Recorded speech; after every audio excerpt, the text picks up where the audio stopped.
Assalamualaikum warahmatullahi wabarakatuh. Salam sejahtera buat kita semua. Jumpa lagi dengan saya dalam perkuliahan manajemen keuangan. Kali ini kita akan membahas pertemuan keempat tentang analisa laporan keuangan.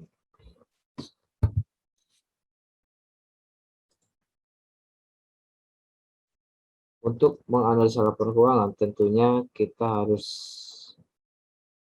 mampu juga membuat laporan keuangan. Sebagaimana kita ketahui, ada beberapa jenis laporan utama dari laporan keuangan. Yang pertama adalah neraca.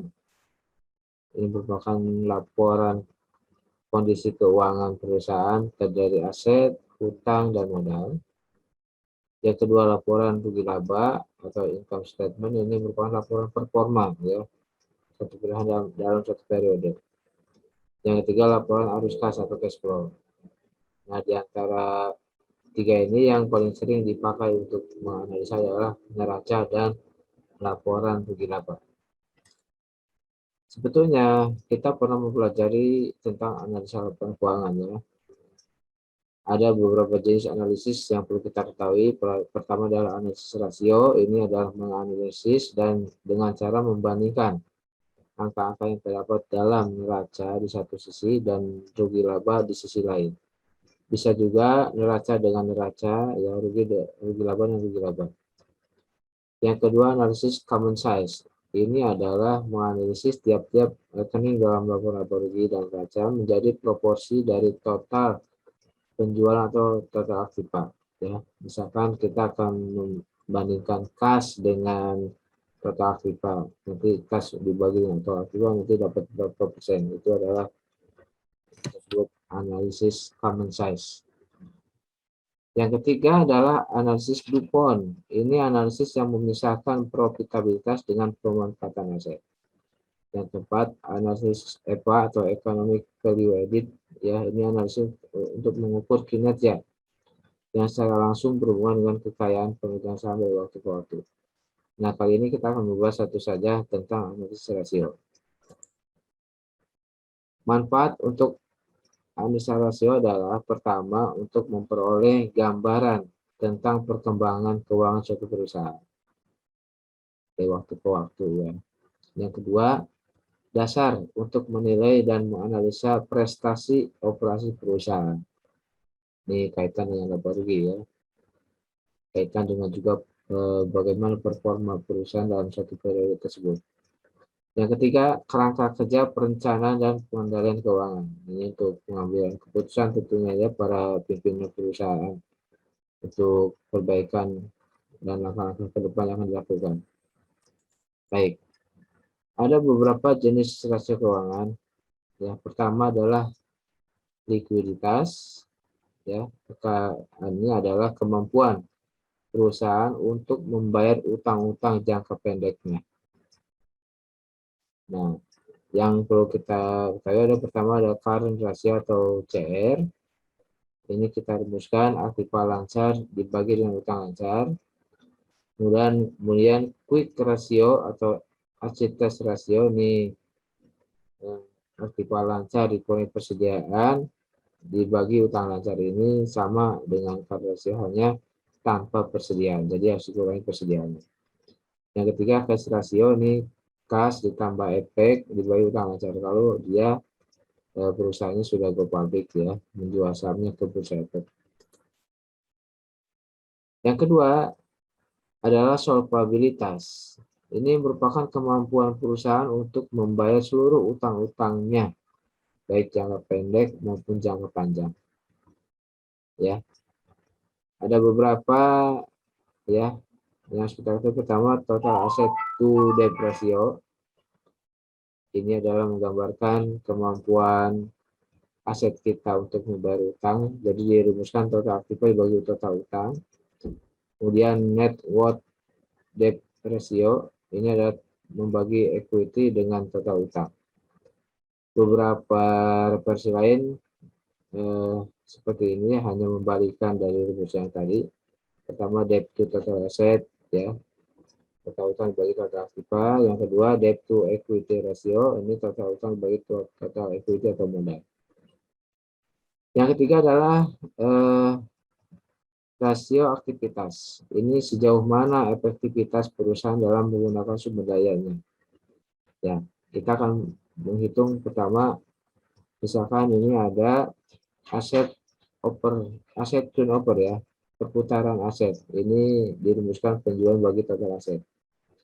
Dua, working capital turnover atau WCTO, ini dengan membagi penjualan dengan modal kerja.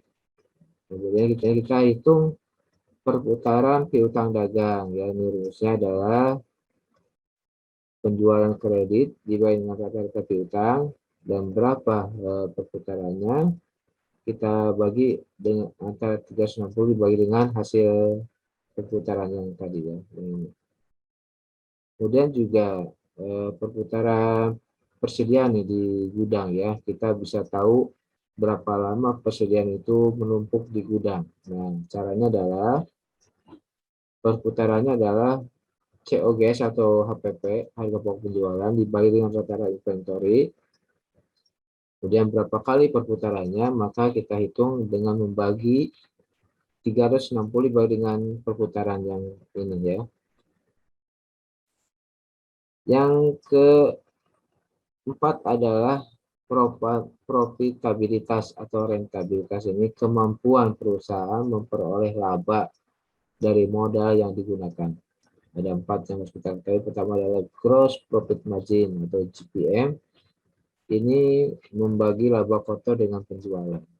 Selanjutnya net profit margin atau NPM membagi laba bersih dengan penjualan. Kemudian kita cari ROI ya, atau return on investment ya.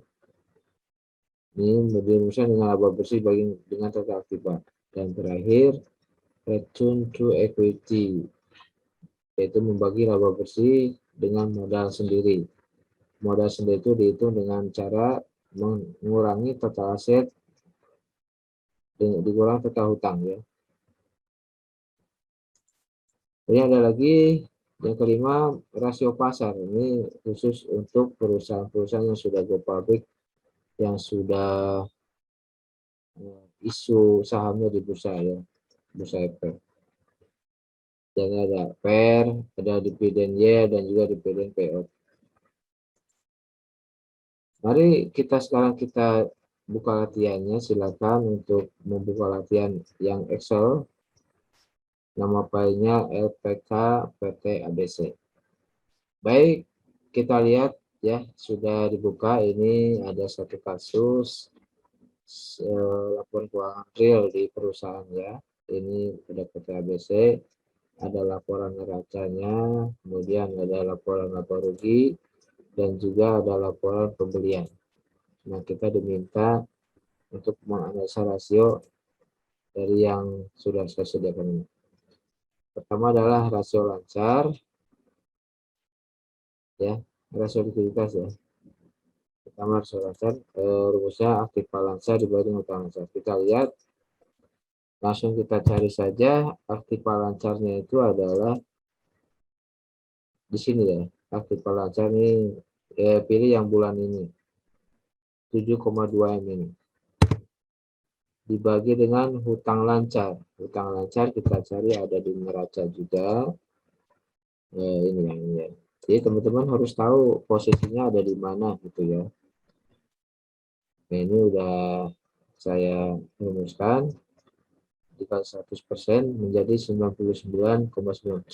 Ini merupakan sangat liquid sekali ya teman-teman, karena dengan aktiva yang dimilikinya, dia akan mampu membayar segala hutang-hutang lancarnya. Jadi boleh dikatakan sangat liquid, sangat lancar. Yang kedua, achievement ratio atau quick ratio ini sama seperti tadi, hanya tanpa persediaan, berarti kita kurangi persediaan ya. Kita lihat rumusnya adalah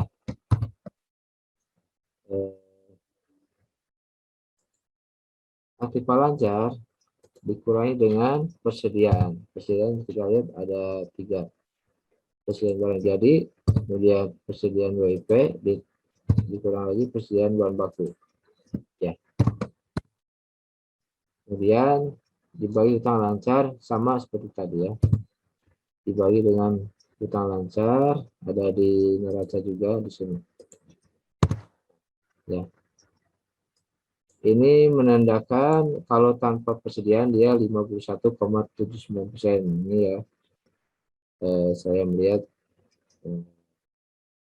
cukup baik ya. Hanya sekitar 51% ya. Artinya kalau tanpa persediaan mungkin perusahaan tidak bisa membayar segala hutang-hutangnya. Baik, yang ketiga, cash ratio. Cash ratio itu adalah kas ditambah efeknya kita tidak ada, di perusahaan tidak isu sahamnya ya, hanya kas dibagi dengan hutang lancar. Kita lihat kasnya ada berapa. Ada di neraca teman-teman ya, neraca 15.221.000 ini dibagi dengan hutang lancar. Bagi dengan hutang lancar. Hanya 0,21% ya. Hanya sedikit sekali ya. Hanya sekitar 2%. Lanjut, kita menuju ke rasio solvabilitas ya. Ini adalah perputaran aset terhadap utangnya ya. Kita lihat dirumuskan total aktiva dibanding dengan total utang. Total aktivanya kita lihat ada paling bawah ya sini, total aktiva dibagi total utang keseluruhan, ada neraca juga ya, sini. Kan di sini tidak ada utang jangka panjangnya, otomatis kita menggunakan tetap utang lancar ya, karena tidak ada utang jangka panjang.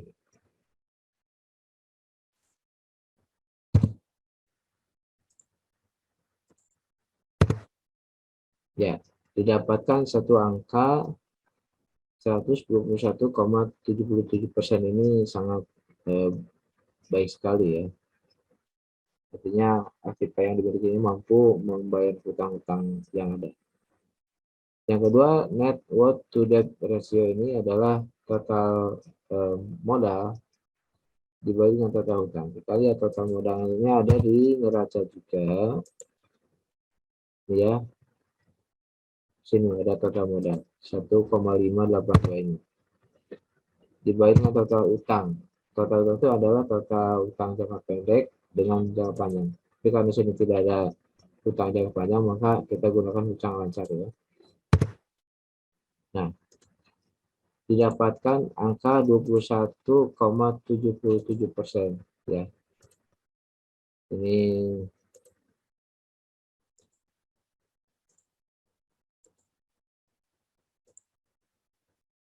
ya. Kalau dari modalnya ini hanya mampu membayar 21% dari total utang yang dimiliki perusahaan. Lanjut, tentang rasio aktivitas ini terdiri dari semua perputaran aset, perputaran modal kerja, perputaran piutang, utang, dan juga persediaan. Kita lihat perputaran aset dulu. Total penjualan dibagi dengan total aset. Kita lihat total penjualan ada di laba rugi teman-teman ya. Kita harus tahu berada di mana laporan tersebut ya. Kita ambil angka yang setahun ini kumulatif ya. Penjualannya 32 juta M, 32 M ini. Ya. Dibagi total aset. Total aset itu berarti total aktiva teman-teman ya. Dibagi dengan total aktiva yang ini. Ya. Didapatkan angka 368,36 ya. Kemudian perputaran modal kerja, total penjualan dikali modal rata-rata. Kita lihat total penjualannya ada di laba rugi. Ya. Kemudian modal rata-ratanya ya seperti tadi ya, ada total modal. Yang ini. Ya, dapat angka 2060% ya. Kemudian untuk perputaran piutang, ini penjualan kredit dibagi dengan rata-rata piutang dagang. Karena di laporan tadi tidak diketahui berapa kreditnya, maka kita gunakan saja total penjualan tersebut. Dibagi dengan rata-rata piutang dagang. Nah, karena tidak ada rata-rata ini, dibagi rata-rata piutang dagang, kita lihat di neraca. Piutang dagangnya adalah 244.399.200 ini ya. Mestinya mencari piutang rata-ratanya adalah piutang awal tambah piutang akhir dibagi dengan 2 ya. Ini karena Januarinya kita tidak tahu berapa ya, maka kita pakai saja yang 1 bulan ini piutang dagangnya. Kemudian ini adalah perputarannya 13,97%. Kalau ditanya berapa kali untuk perputaran tersebut, kita bagi yang dari 360 dibagi dengan hasil yang tadi ya. Hasil yang tadi itu 13, berarti hanya 2 kali teman-teman. Artinya piutang yang ada itu hanya berputar 2 kali untuk membiayai semua perusahaan. Baik, sekarang perputaran hutang dirumuskan dengan saldo hutang dagang dibagi dengan dana pembelian. Terus saldo hutang kita lihat ada di neraca. Ini hutang dagang dibagi rata-rata pembelian, karena kita tidak ada data setahun pembelian, maka kita ambil saja pembelian yang 1 bulan ini.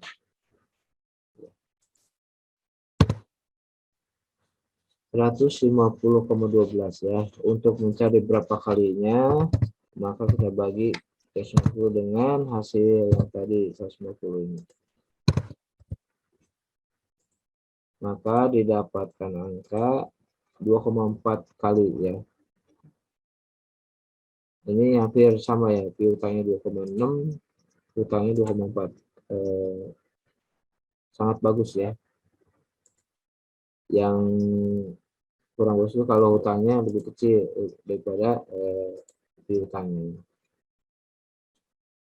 Baik, sekarang kita cek rata-rata perputaran persediaan barang berapa kali atau berapa lama persediaan itu mengendap di gudang ya. Kita lihat rumusnya HPP dibagi dengan rata-rata persediaan. Kita lihat HPP itu ada di laba rugi ya, mana ini 29M ini tidak ada minusnya, kita berikan dengan minus dibagi dengan data persediaan. Karena persediaannya ada tidak ada data dari awal Januari, maka kita gunakan persediaan dalam 1 bulan ya, yaitu persediaan barang jadi ditambah WIP ditambah bahan baku ya. Adalah 847,91. Kita lihat berapa kali dia berputarnya dengan membagi 90 dengan hasil yang tadi ya. Dapatkan hasil 0,42 ya. Artinya tidak sampai 1 kali ya, artinya sangat bagus sekali. Artinya tidak, barang di gudang itu tidak lama-lama berada di gudang ya. Langsung beli jual, jadi sangat lancar sekali. Kemudian kita lihat rasio rentabilitasnya terakhir ya. Yaitu pertama rasio modal dengan aktiva. Kita lihat modal sendiri itu adalah tadi dirumuskan total aktiva dikurangi utang ya. Kita lihat kalau lihat gunakan rumus total aktiva itu yang mana saya ini 8,852 ini dikurangi dengan hutangnya ada 7,2 ini ya. Seperti ini dibagi dengan total aktiva ya. Itu sendiri yang tadi ya, 8,8, sehingga didapatkan 17,88% ya. Hanya 17%. modal itu terhadap total aktiva yang dimiliki. Kemudian kita lihat rasio laba bersih atau net profit margin (GPM). Ini maksudnya laba bersih, teman-teman. Laba bersih artinya setelah pajak ya, benar-benar bersih ya, dibagi dengan penjualan. Kita lihat laba bersih setelah penjualan ada di laba rugi ini ya, masuk 1 tahun ini. Dibagi dengan penjualan berarti di laba rugi juga ya. Lihat 2M ini. Hanya 0,01% saja, artinya sangat kecil sekali ya teman-teman ya. Labanya hanya 0,01 atau 1% saja ya. Boleh bilang sangat kecil sekali, tapi masih bagus lah, masih ada ya, masih ada keuntungan perusahaan walaupun sedikit. Tapi ini perlu perhatian juga untuk manajemen, gimana caranya ke depan harus lebih baik laba bersihnya ya, lebih besar. Nah, kita lihat laba kotornya ya, laba kotor terhadap penjualan atau gross profit margin. Laba kotornya kita lihat di laba rugi juga. Ini laba kotor yang 2% ini dibagi dengan penjualan juga ya, 32M ini dapat 0,09 ya atau 9% ya. Ini kotor belum dikurangi biaya dan pajak ya. Kalau ini sudah bersih 0,01 atau 1%. Kemudian kita lihat mencari ROI ya, return of investment, kemampuan membalikan investasi ya. Yaitu laba bersih setelah pajak dikurangi total aktiva. Laba bersih setelah pajaknya kita lihat ada di laba rugi sini ya, dibagi dengan total aktiva 8,8 ini ya, hanya 0,03 atau 3% ya. Kemudian terakhir ada ROE ya, return of investment equity. Ini kita lihat laba bersih setelah pajak sama seperti tadi ya, sini dibagi yang modal sendiri. Tadi modal sendiri didapatkan ini ya 1,5 ini, kita ambil dari sini saja, dapatkan 0,19 atau 19% ya. Baik, itu saja yang bisa saya sampaikan untuk pertemuan kali ini.